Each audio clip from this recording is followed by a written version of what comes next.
Welcome to NFL Imperialism. You may have seen this concept floating around YouTube, but I wanted to put my own spin on it by going through every season in the Super Bowl era and hopefully improving upon it. We simply spin a wheel with all the teams' names on it, then spin an arrow to see what direction they will take from their place on the map. Landing on another team's territory will give us that game. For a more thorough breakdown of how imperialism works, be sure to check out the beginning of our initial video of the 1966 season. That is linked down in the description below. Beneath that is a link to the imperialism playlist consisting of all completed imperialism seasons to date. Otherwise, we are ready to start. The Legion of Boom has arrived as we enter the 2013 season. For the second straight year of what would become 4, the Seattle Seahawks led the NFL in fewest points allowed, and in this season, that carried them to a Super Bowl championship. But this wasn't just any win in the Super Bowl though, it was a thorough, unequivocal dismantling of the highest scoring offense in NFL history, the Denver Broncos. It took Seattle 12 seconds to take the lead, and they never let it go, ending the game with an astounding final score of 43-8, a 35-point victory in a game they were favorites to lose. It was a worthy crowning achievement for this group, but they had shown that kind of quality the entire season, as evidenced in our rankings, where Seattle holds the top spot. Denver did grab the second spot with other NFC contenders, including the 49ers, Panthers, and Saints, rounding things out. Some usual suspects sit in the bottom 5, including the Browns, Raiders, and the Jaguars down at the bottom. But without question, these teams in the top 5 are the favorites. Yet, there's only one way to find out who's gonna take the crown.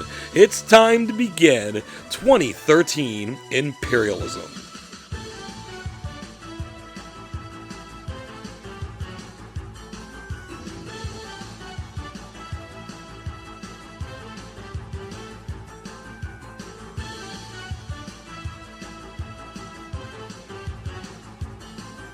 We're now ready for our first game. The New York Giants take to Philadelphia to play the Eagles.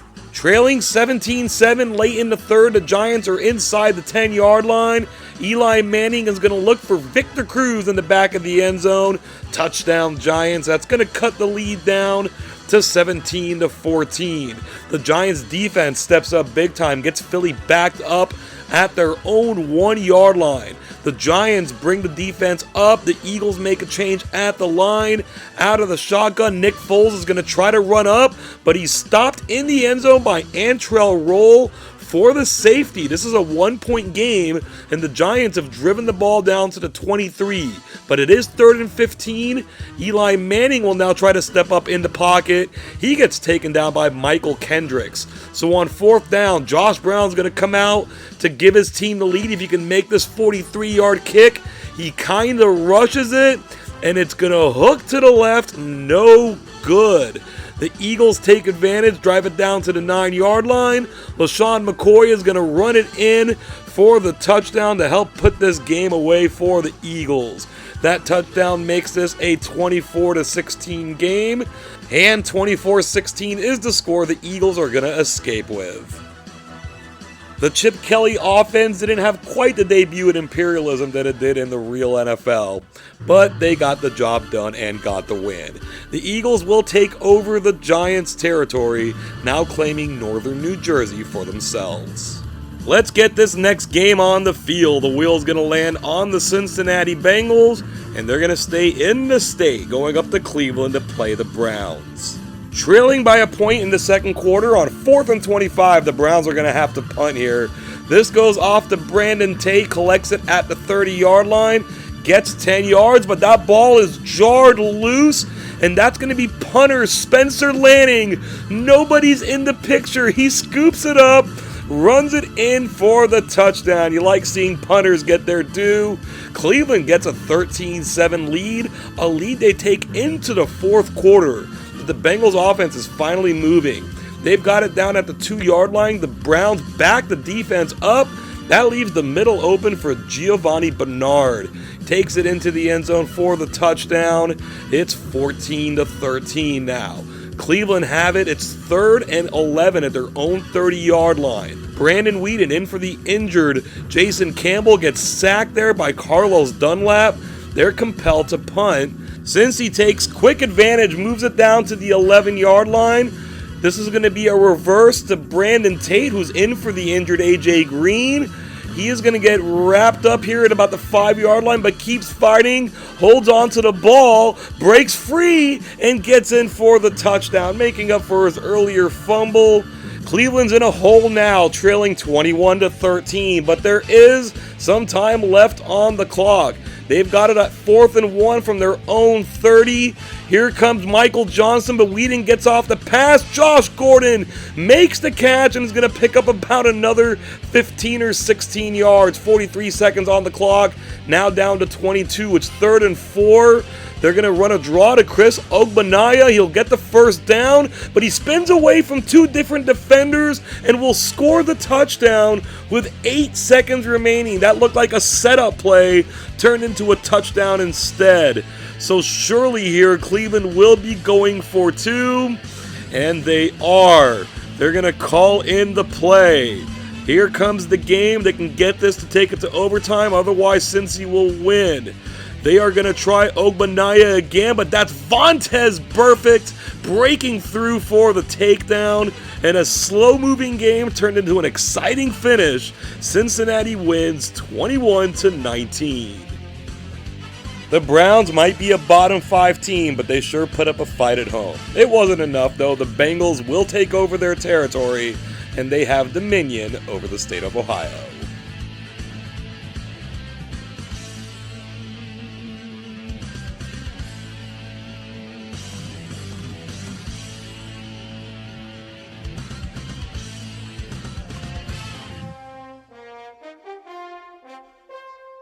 We're going to be getting top 5 versus bottom 5. The Saints head to Houston to face the Texans.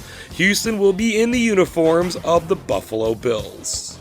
The Saints have been methodically controlling this game. Leading by 14, Darren Sproles runs it in from the 1-yard line to give the Saints yet another touchdown.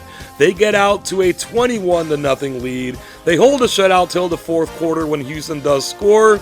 New Orleans gets away with a 31-6 victory. Easy does it there for the Saints. They will take over the Texans' territory, and they're moving on. We go back to the wheel. It's going to be a close call, but it's going to go hit the Detroit Lions. They're heading west. This is going to be an NFC North battle. The Lions at the Packers. Detroit leads 7-0. Matthew Stafford in the shotgun at the 2-yard line. He will take the snap, face a lot of pressure, gets hit as he throws, but he gets the pass off to Calvin Johnson. Touchdown Detroit. They go up 14-0. From here, the teams exchange touchdowns, but Green Bay can never get it closer than 7 points. The Lions win 35-21. This has to go down as an upset, especially considering the game was in Green Bay. But the Lions will win. They will take over the Packers' territory, and invading teams have now won 3 straight games.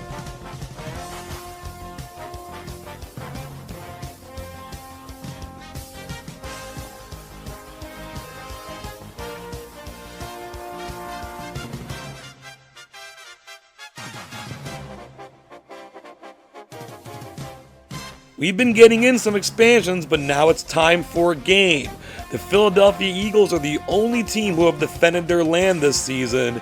They've got to do it again as they welcome the Baltimore Ravens. And as we do, the Ravens will be in the uniforms of the Green Bay Packers. We're scoreless in the second, but Baltimore is on the edge of changing that. Ray Rice will go up the middle to score the touchdown. That's going to put the Ravens up 7-0. These guys can still play defense. They add a field goal. We enter the 4th quarter at 10-0. From their own 20 on 3rd down, the Eagles give to LaShawn McCoy. He's held up in the backfield, but he's able to break free, and he's going to pick up a huge first down to keep this drive going. They now have it at the 6-yard line of Baltimore. They're going to run McCoy again. This time he's free, and he'll get in right at the stroke of the 2-minute warning. They will kick this extra point. This game is now 10-7. With 2 minutes remaining, you'd think they have to kick onside here, and they will, but Baltimore doesn't seem ready for it, and the Eagles have recovered it. They're once again facing 3rd and 10. Nick Foles is going to look for Riley Cooper, makes the catch in front of the sticks, but gets the first down. The drive will continue. 46 seconds remaining out of the shotgun. Foles throws it to Brent Selleck. Great throw, great catch. They're in field goal range as time continues ticking away. 26 seconds to go. Nick Foles, comebacker. Cooper makes the catch. He'll pick up the first down. 14 seconds remaining. Will they kick or will they go? They're sending the offense back out. Very aggressive here. This might be the last play. 10 seconds to go out of the shotgun. Foles on the short curl will find Brent Selleck for the game-winning touchdown as the clock reads 000. We have another game that started off very slowly but ended very dramatically. The Eagles come from behind to win it 14-10. We're now 5 games into this imperialism. While the scoreboard isn't exactly spinning, we're getting some close, exciting finishes. The Eagles will take over the Ravens' territory. They're the first team that had to take the field twice. They're now the first team to win a game twice.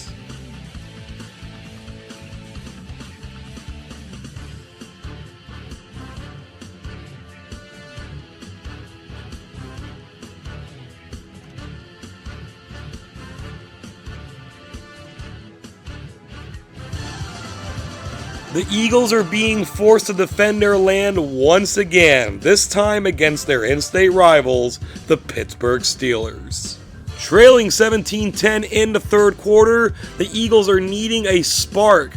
Nick Foles is going to take a deep shot, but he overthrows. It's intercepted by Troy Polamalu, and once he takes off, no one's gonna catch him. He's crossing the 10, gets into the end zone. Polamalu with the touchdown, giving the Steelers a 24-10 lead. That was more than enough for them to take this victory in Philadelphia, 34-17. Philly stepped up and held off 2 attacks, but a third one this quickly was a bit too much to ask. The Steelers will take over their territory, and once again Pittsburgh is on their winning ways in another imperialism.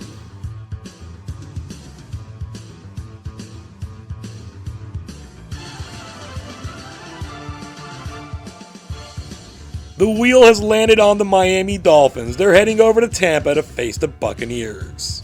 Tampa's been controlling this game at the line of scrimmage. Here leading by 15 in the third quarter. They do it again. Levante David breaks through, gets the strip sack. Gerald McCoy picks it up. He flattens a tackle attempt as he takes off. Someone else is going to try to tackle him. He knocks him away. Knocks away another one just for fun. Gerald McCoy strolls into the end zone for the touchdown. Tampa Bay extends their lead to 29-7. Miami pulls one back late, and we get a funny final score here. Tampa wins it 29-15. Tampa holds the homeland in this one. They will take over the Dolphins' territory. Now they're in a spot where if the wheel lands on them, they will only have one place to go. Where are we going to go next? The wheel's going to land on the Buffalo Bills. They're going to head to the southeast, so after the Bills and Patriots have done some expanding, they're now going to be getting on the field in Foxborough. The Patriots' passing game has been on point. They lead by 7 in the second quarter. From the 1-yard line, Tom Brady's going to find Danny Amendola out of the slot for the touchdown. The Patriots have been moving the ball at will. It's 21-7, but they've gone stagnant, and we now enter the fourth quarter at 21-17, and the Bills are driving. E.J. Manuel's going to look for Stevie Johnson. It's overthrown, and Aqib Talib will be there for the interception, gets himself a decent run back. The Patriots run some clock, but they can't run it all, and Buffalo's got another chance. Only 22 seconds remaining. Manuel's going to try Stevie Johnson again. The pass is up, but this time it's Kyle Arrington making the pick. He gets himself a decent return as well, but more importantly, that clock has hit all zeros. And despite being shut out in the second half, the Patriots win this one 21-17. It's a rare sight to see the Patriots playing this early, and even though they only won by a little bit, they did have control of this game. They will now take over the Bills' territory, and we've eliminated a quarter of all teams this season. We're about to get the most precise arrow spin ever. The Broncos get landed on, and look at that arrow going right through the four corners. We're going to do a close-up here to make sure. Colorado and Arizona officially share a border. This arrow is going right through the middle of Utah and New Mexico and hitting that border. We're getting this game. The Arizona Cardinals are going to host the AFC champion Denver Broncos. And perhaps shell-shocked at having to be in this game, the Broncos trail 14-3 in the third. Carson Palmer is going to thread the needle here. Tight end Rob Hausler makes the catch in the end zone. The Cardinals carry a commanding 21-3 lead, and they win this one easily, 38-10.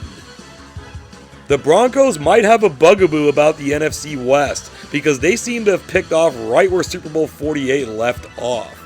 The Cardinals will take over the Broncos' territory. I was pretty sure Arizona is a bigger state than Colorado. I looked it up, and while it was closer than I thought. So this Cardinal logo is going to stay pretty small. Our next game is going to give us 10 eliminations. The wheel lands on the Rams. They're going to head to Kansas City. So the Rams and the Chiefs, despite sharing a state, haven't played an Imperialism game since 2006. Incidentally, the last season the Rams have won a game. Let's see how this one turns out. We've had a scoreless first half, first time in a while for that. Thank Chiefs kicker Cairo Santos and his 2 missed field goals. Alex Smith takes off from the pocket trying to make up for that. Using some speed and a cutback, he's going to run this in himself. A spectacular play by Smith. The game thinks he threw it, but he did run it. It was 42 yards for the touchdown. After an exchange of field goals, it's 10-3 in the fourth. The Rams finally trying to move the ball here. The pass gets off to Tavon Austin. The Chiefs are having trouble wrapping him up. He finally goes down at the 20. The Rams settle for a field goal. The Chiefs have it, leading 10-6, trying to put it away. Changes made at the line by both teams. It's 3rd and 8. The pitch will go to Jamal Charles. He's going for the first down, but he will fumble instead. Rodney McLeod will force it. The Rams recover. This is going to be their shot. They're facing a 3rd and 9, only a minute 7 to go. Kellen Clemens will take off from the pocket. He will get the first down and a few more yards, but he will fumble. Justin Houston chases him down, forces the ball loose. The Chiefs will recover, run out the clock, and win this game 10-6. Cairo Santos would miss a 3rd field goal for the Chiefs as well. That could be a problem going forward, but they are going forward. They will take over the Rams' territory, and they have sole control over Missouri. We head back to the wheel and find that it will land on the Detroit Lions. They're going to head south, which is slightly dipping to the west. That's going to take them into the territory of our reigning Imperialism champions, the Chicago Bears. This has been a mostly defense-optional game. Reggie Bush takes the draw up the middle to score a touchdown for the Lions. This is going to be a reverse. Matt Forte gives to Alshon Jeffrey. He cuts it to the outside, finds the sideline, gets down it, scores for the Bears. The Bears are coming right back. Matt Forte takes the direct snap, finds his way to the outside and into the end zone. Now it's Detroit's turn. Calvin Johnson catches the touchdown. Matt Forte takes it up the middle, touchdown Chicago. Calvin Johnson will get another one. Each team has scored 3 touchdowns and a field goal. We're tied up at 24 apiece in the 4th quarter. Devin Hester receives the next kickoff for Chicago, and he's hit by Stephen Tulloch. The ball is loose. No one's got it yet. The Lions do have it. They're going to set up shop at the 28-yard line. On that very next play, Stafford drops back. We'll find Chris Durham. He's going to get down to the 4-yard line. And on the very next play, Durham's going to get his touchdown. So Detroit has retaken the lead here at 31-24. The Bears are going to have about 2.5 minutes to work with, but they have crossed midfield. This is Matt Forte up the middle. He is slicing and dicing Detroit's defense today.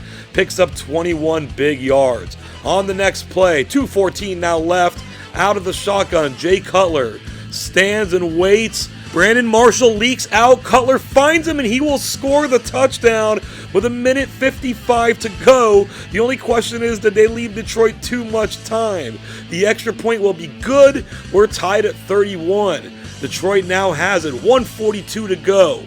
Matthew Stafford drops back. He is going to fire deep to Chris Durham. He'll make the catch on the run, picking up some extra yards, gets it down to the 28-yard line. 1:19 to go. Stafford will drop back. Not wasting any time, goes deep to Calvin Johnson. Touchdown, Detroit. Now maybe they've scored too fast. With 1:04 left on the clock, they've retaken the lead at 38-31. The Bears will set up at their own 21-yard line. They're going to pitch it to Forte, but he's going to find some space down the sideline. There he goes. The Lions give chase. He's not down yet. He's fighting for extra yardage as time ticks away, but that's a big gain there, 32 yards. 24 seconds left on the clock. The Bears are going to throw. Here comes the rush. Cutler gets it off to Alshon Jeffrey. Gets away from a tackler. He gets taken down at the 14. There's 6 seconds left. Will they be able to get this play call in? 4, 3, 2. They've got the call in. This is going to be it. 2 seconds ago from the 13-yard line. They're going to run Forte up the middle. The Lions are going to make the stop this time. They leaned on him a little too much. The backs of a powerful 21-point fourth quarter performance. The Lions win this game 38-31. We had our first proper shootout of this season's Imperialism. Again, it was a very defense-optional game. But in the end, the champ has fallen. The Lions will take over the Bears' territory, giving themselves a unique landmass and guaranteeing us a new Imperialism champion this season.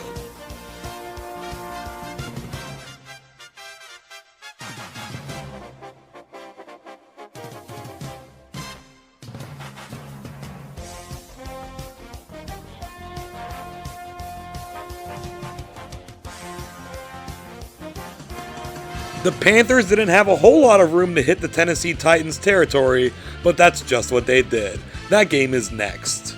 The Panthers take their opening drive right down to the red zone.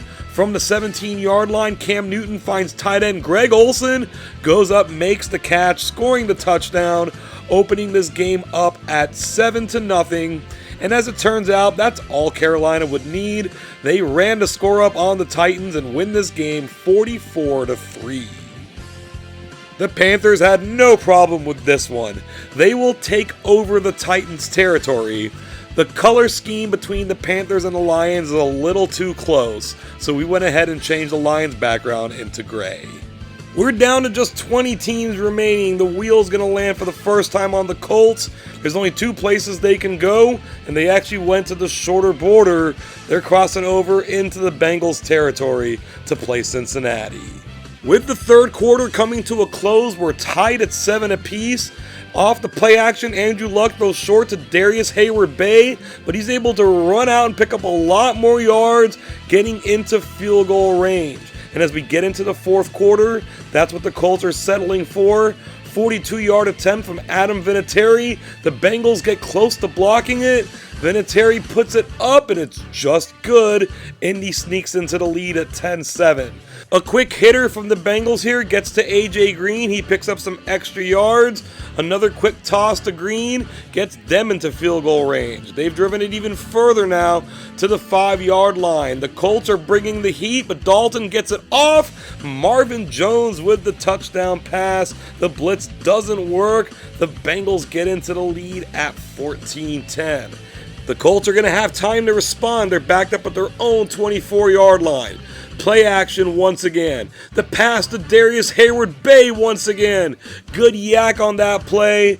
The Colts take it down inside the 40. They're now at the 18, a minute 11 to go. The Bengals are going to bring the rush, but the Colts pick it up. Luck's got time. T.Y. Hilton escapes the coverage. Luck finds him in the back of the end zone. Touchdown, Indianapolis. That's going to be the game winner for the Colts. They go into Cincinnati and win this game 17-14. We've had a few games in this Imperialism where the majority of the scoring takes place just within the fourth quarter. Here we had another one. The Colts will take over the Bengals territory, and they're now stretching out to the east, where there's a lot of teams that'd be happy to take them out.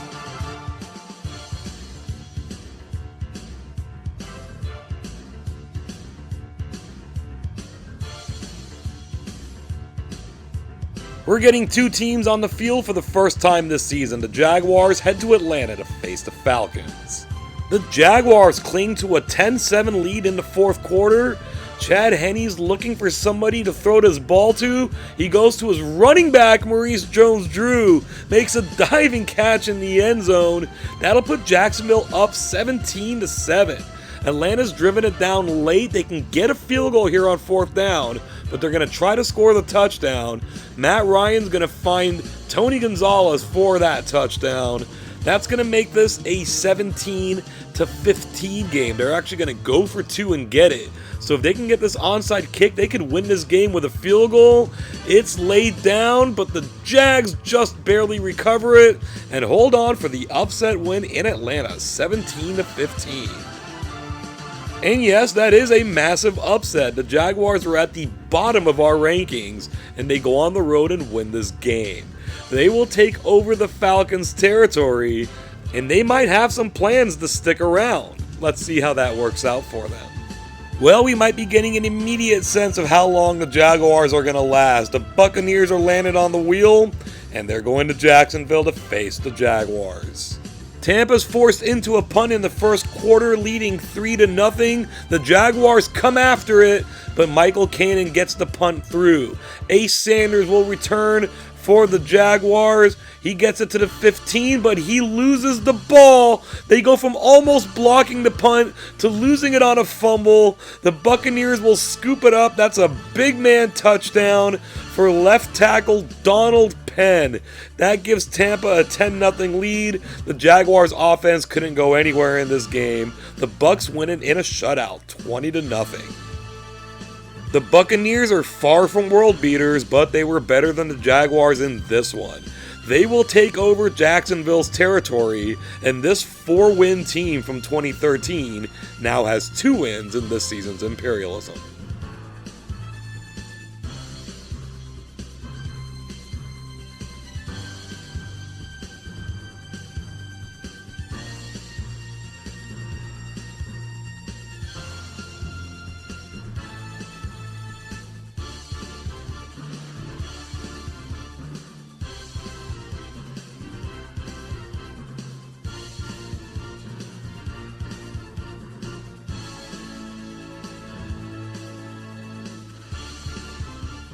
We're really running out of places to expand to, but that's not a bad thing. That gets us on the field more often. Speaking of which, the Cowboys will now be traveling to New Orleans to face the Saints. Dallas is out to an early 7-0 lead, and they're already looking for more. This is play action from the 13-yard line. Tony Romo finds Terrence Williams for the touchdown. Dallas has gotten out to a quick 14-0 lead. The Saints are able to pull one back, so it's now 14-7 in the second quarter. Dallas on the move again, facing second and goal. Tony Romo looks for Dez Bryant, catches it at the 3, runs it in for the score. It's now 21-7. New Orleans definitely has the offense to strike back, and they're going to do that. This touchdown pass goes to Marcus Colston, and then this one's going to go deep to Kenny Stills. Great throw by Breeze there. Stills gets away from his defender. That's going to tie things up at 21 apiece in the third quarter. The back and forth is now ready to begin. Dallas has it at the Saint 22-yard line. Romo drops back, goes for Jason Witten, makes a diving catch, gets up and runs it in the rest of the way. Dallas is back in the lead at 28-21. Maybe the first stop of this game will get a win. New Orleans has it at the Dallas 35-yard line. Breeze finds Jimmy Graham on a short out, but Graham is going to do the rest, running away from all the defenders and getting in for the score. Graham was in the middle of a great run here with New Orleans. That's going to tie things up at 28. New Orleans now has a chance at that stop. It's 3rd and 17 for the Cowboys. This is going to be a short pass to Dez Bryant, but he's able to turn the corner and pick up the first down with 3 minutes left on the clock. Dallas is now taking it to the 5-yard line. This handoff goes to DeMarco Murray. He leaps and gets in for the score. With 2:15 left on the clock, Dallas goes back in the lead, 35-28. The Saints are moving. They're at their own 45-yard line. Under 2 minutes to go. Play action up the middle. The pass goes to Colston. Makes a great diving catch for the first down. They're nearing the 30-yard line. 1:30 left on the clock. The Saints once again play action up the middle. Basically the same play, but deeper to Colston. What a throw by Breeze. Put it right in the window. Leaves them at the 2-yard line. 1:12 on the clock. This time they will run it up the middle to Darren Sproles. That's the game-tying touchdown. It's 35-35. Dallas is not able to do anything with the ball the rest of the way. This game is heading to overtime. The Saints get the ball first. Darren Sproles on the kick return. Gets around to Dallas coverage. He is taking this basically into field goal range right at the 31-yard line. It's 3rd and 6. This is play action again. The pass is going to go to Sproles. We've seen him do everything. Run it in, return the kick, and now he's catching a pass for the first down. What a player he is for the Saints. They're not going to waste any more time. Garrett Hartley is going to be coming out for the game-winning field goal.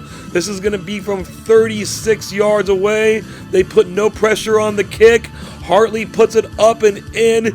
This is the first time the Saints have led this game, and they've done so with no time left on the clock. They win this in overtime, 38-35. That was quite the game for us at our halfway point. The Saints will take over the Cowboys' territory, and indeed, 16 of our 32 teams have been eliminated. Our next spin of the wheel is a close call. It's just going to get the Niners.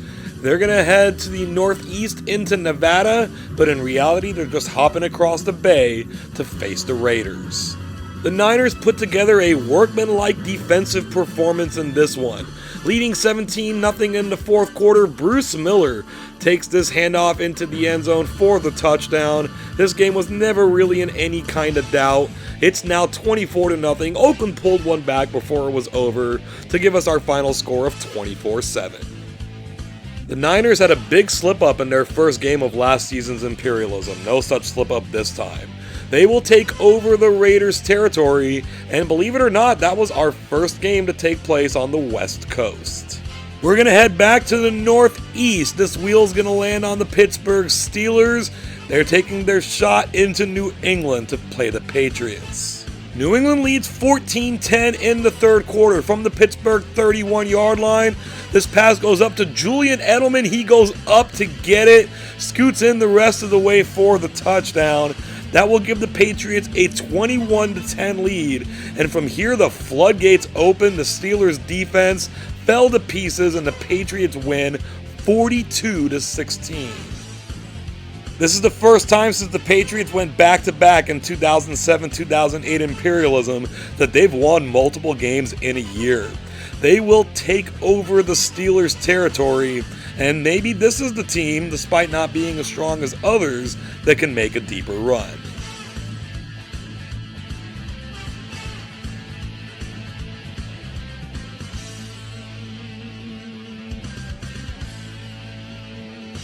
The Cardinals expanded into Wyoming, and now the Seahawks are attacking. Arizona already took out the AFC champion. Can they now take out the NFC and Super Bowl champion? That game is next. With time ticking away in the first half, Seattle leads this defensive struggle 6-0, but Russell Wilson looks to take a deep shot. Doug Baldwin runs under it, bodies the defender, scores the touchdown with just 1 second left on the clock. That'll give Seattle a 13-0 lead. The Legion of Boom shut it down from here, scoring 2 defensive touchdowns in the second half, winning this game 34-0. Clearly, Denver's defense is not the same as Seattle's, and Arizona could not move the ball the way they did against the Broncos. The Seahawks will take over their territory. They look to have the largest piece of land right now. So if they're looking to win Imperialism, they're probably going to have to fight off a few different foes. We've got a lot of good teams left on this wheel. The Saints are one of them. The arrow takes them to the northeast, and look at that photo finish. That's not even the entire western border of Tennessee. It's only half of it, yet the Saints found it.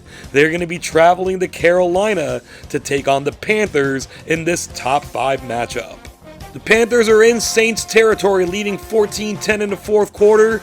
Cam Newton drops back, fires across the middle of the field to Steve Smith. Had a step on his defender, makes the catch, gets taken down at the 5-yard line. They lose a little yardage on first down, but here on second, Cam Newton takes off from the pocket and dives into the end zone for the touchdown. Carolina has extended out to a 21-10 lead. They're going to find time to add one more, and they walk away with a 28-10 victory. The Panthers ended the 2013 season on an 11-1 run, and that momentum seemed to be carrying into Imperialism. They will take over the Saints territory. We've eliminated 20 teams. There are 12 remaining. We're ready for another powerhouse matchup. The wheel lands on the 49ers. They're going to be heading into the territory of the Seattle Seahawks. This is a rematch of the NFC Championship game and a top 5 matchup. Time's ticking away in the third quarter. Seattle clings to a 17-7 lead. Off the play action, Russell Wilson goes deep to Jermaine Kearse, goes up, makes the catch, runs it in the rest of the way for the touchdown. And in this game where the Seattle defense has been excellent, they've now given themselves a 3-score lead. They go on and win this game by a final score of 30-7. They didn't get the shutout this time, but it was a decisive win nonetheless. The Seahawks will take over the 49ers territory, eliminating their major rival and getting on track to maybe taking down this title.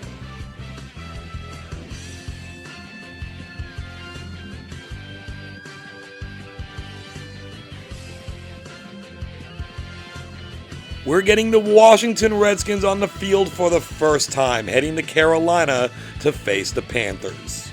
Carolina leads this game 14-7 in the second quarter. This is going to be a reverse to Steve Smith. He gets around the edge, gets by some tacklers, breaks a tackle, gets a nice block as well. He's taking off, spins away at the 25-yard line. They're going to get him, but it's too late. He's crossed the goal line. A spectacular 60-yard run on the reverse by the wide receiver Steve Smith makes this a 21-7 game. Carolina has no problem getting past the Redskins in this one, 38-7. The Panthers become the first team to win 3 games in this Imperialism.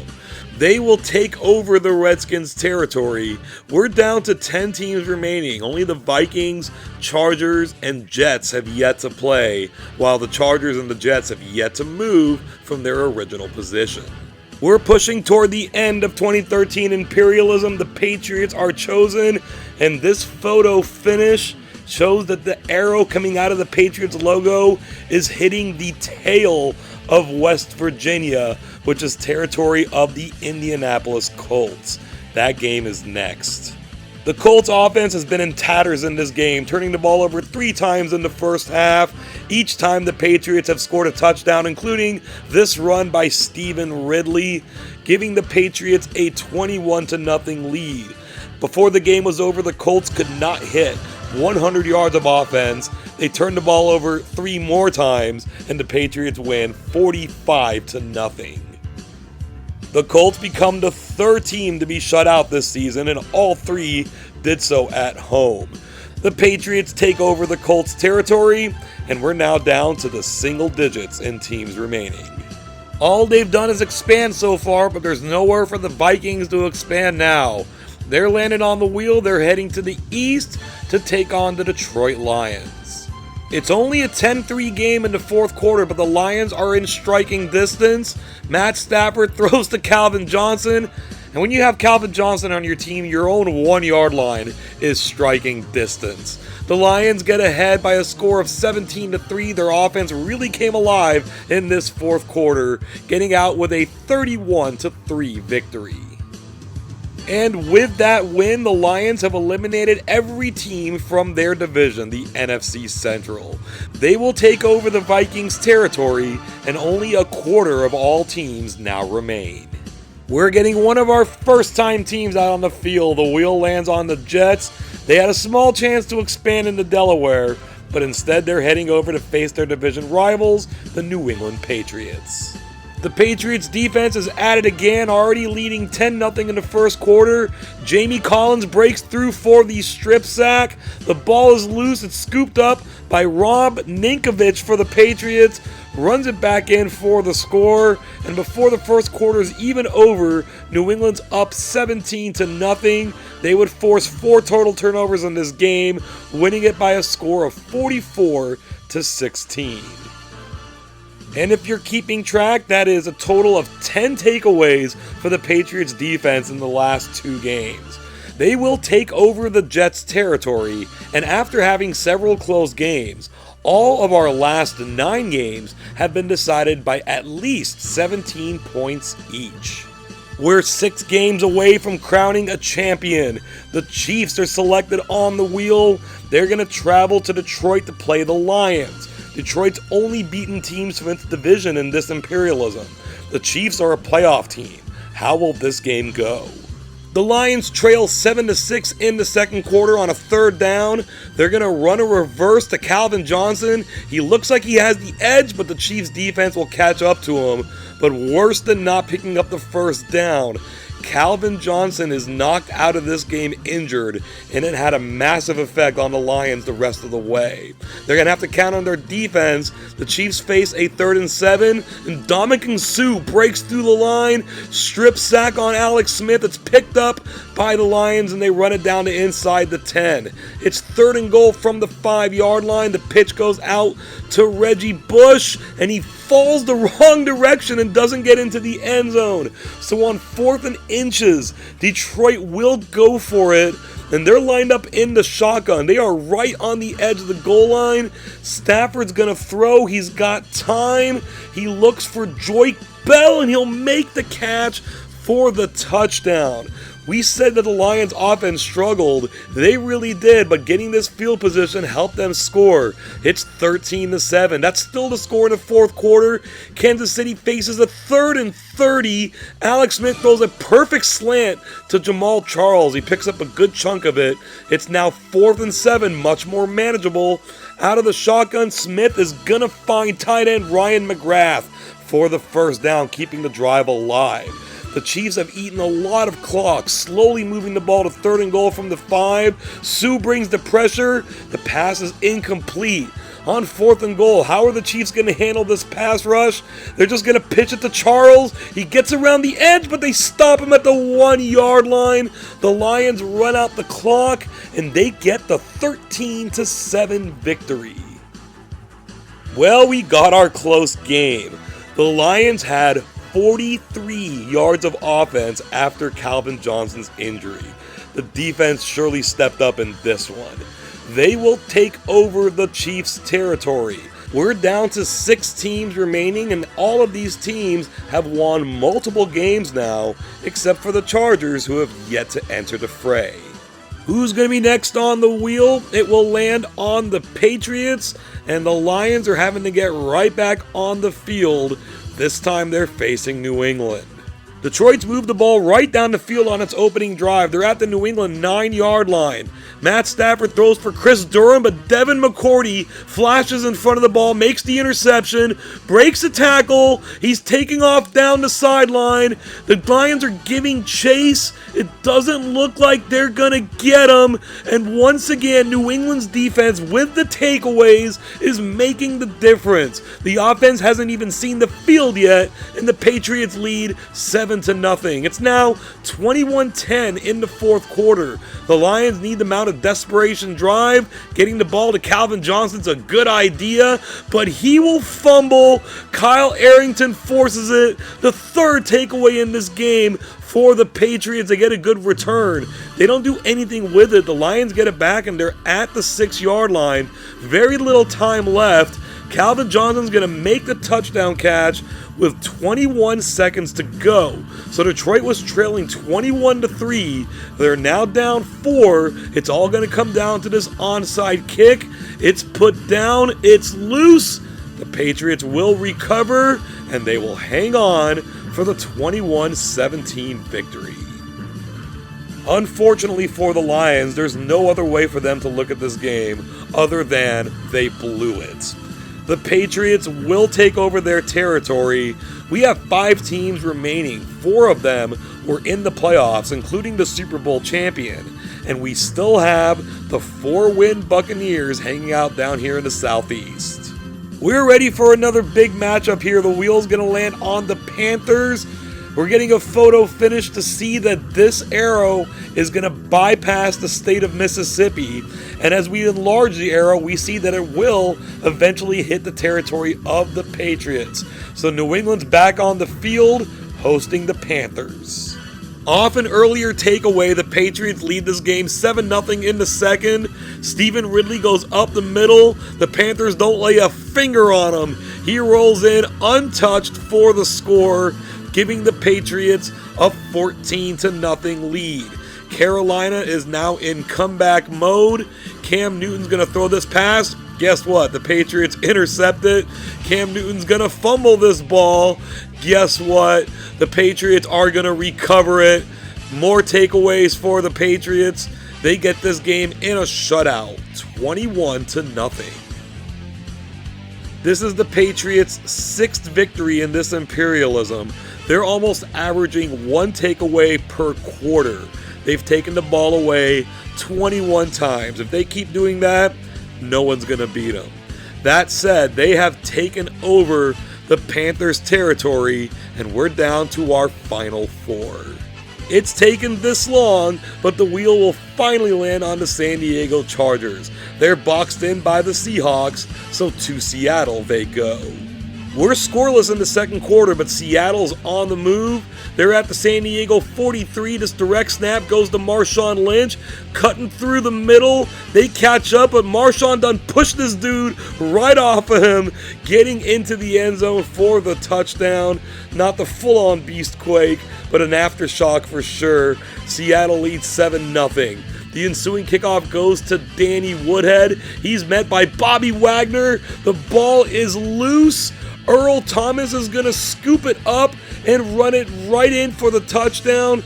2 plays, 2 scores. Seattle takes a lead of 14-0. We're going to go to the fourth quarter now. It's still a 14-point game.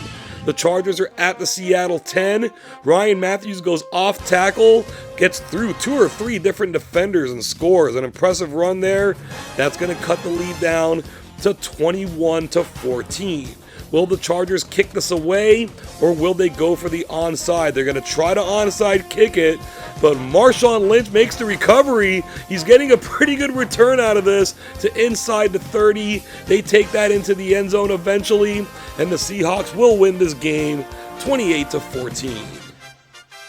Except for those 2 plays in a row, the Chargers played the Seahawks even. But those 2 plays happened. Seattle will take over San Diego's territory. We're down to 3 teams. This year's Super Bowl champ, next year's Super Bowl champ, and the 4-12 still surviving Tampa Bay Buccaneers.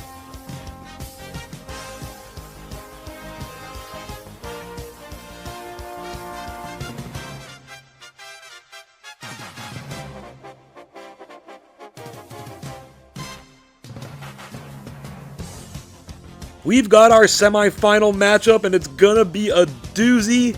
The Seahawks are gonna head over to face the New England Patriots. That means the Tampa Bay Buccaneers are going to play for the Imperialism Championship. Who will their opponent be? Let's find out. Seattle's had control of this game. They lead 20-7. Most importantly, they haven't turned the ball over.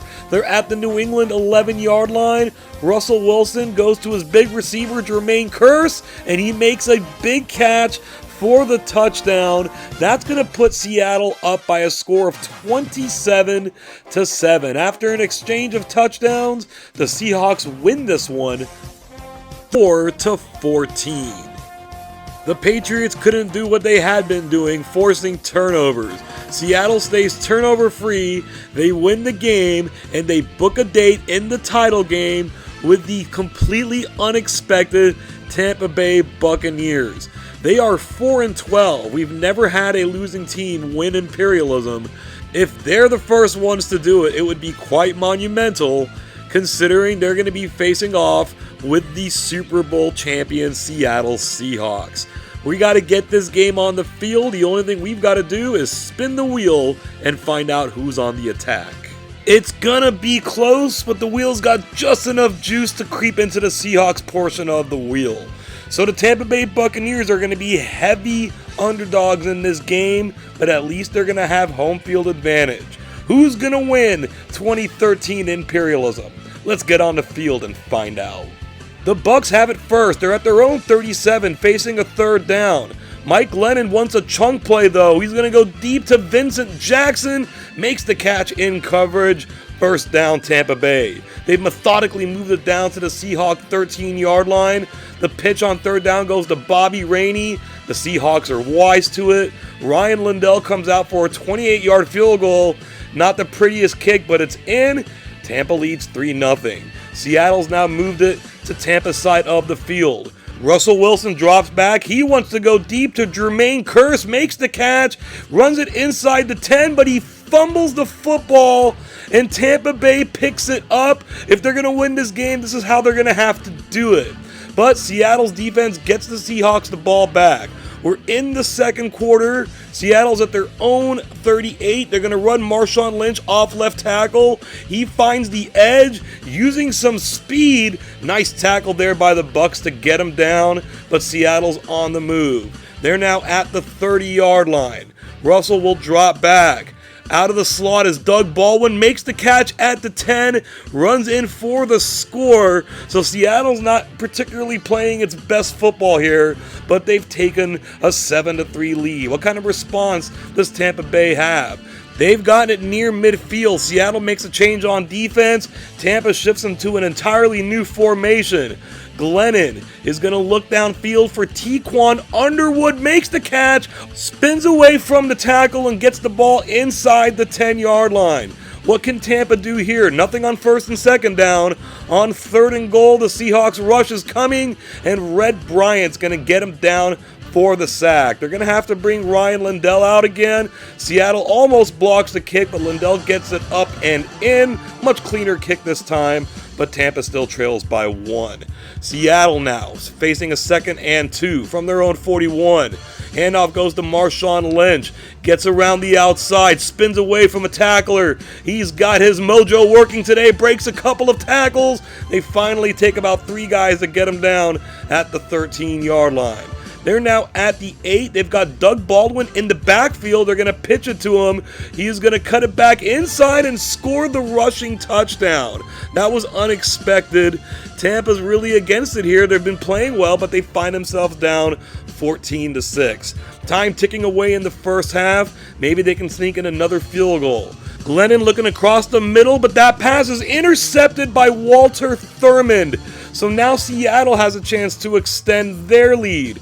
The first play after the interception from the 43. The pitch goes to Marshawn. finds the outside. He hasn't been touched yet. He avoids a tackle, spins away, and he's going to break a tackle and score with 16 seconds left in the first half. That's a heartbreaker for Tampa.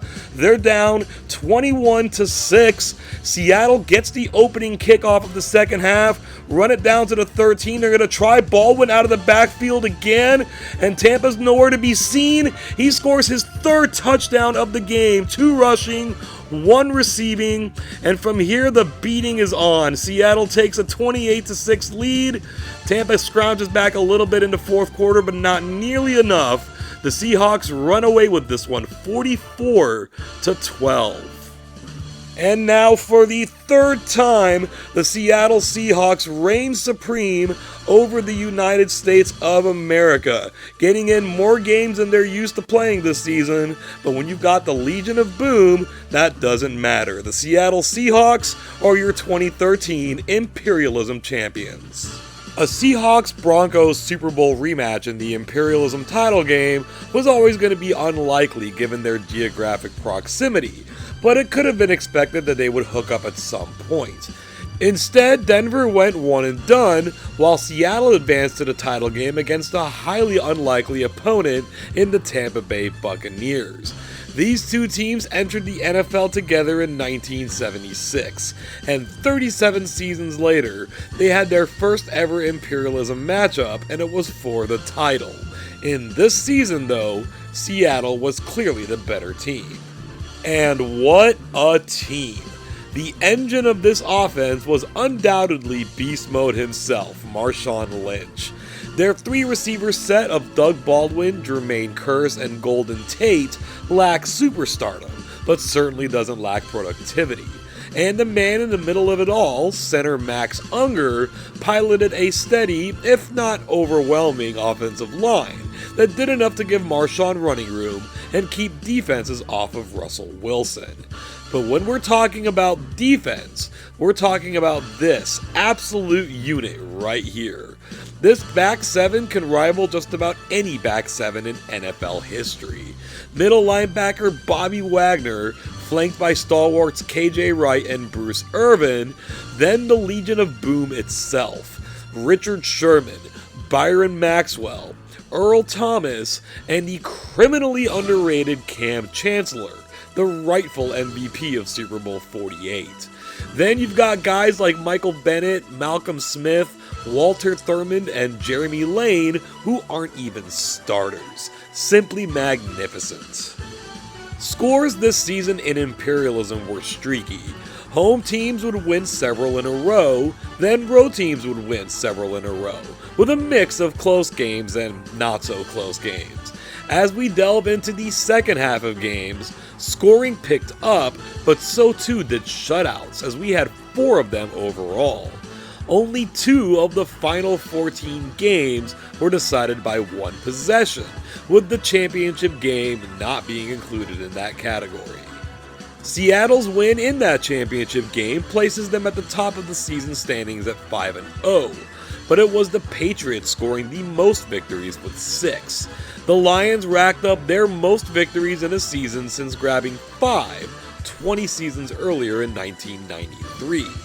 The Vikings maintained their lead in the overall standings, with only 10 teams holding a winning record from a full complement of games.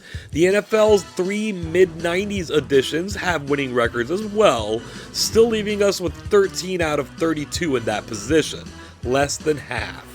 Seattle's 3rd Imperialism title doesn't prevent them from remaining 10 games under 500, but a couple more runs like this will pull them to the other side.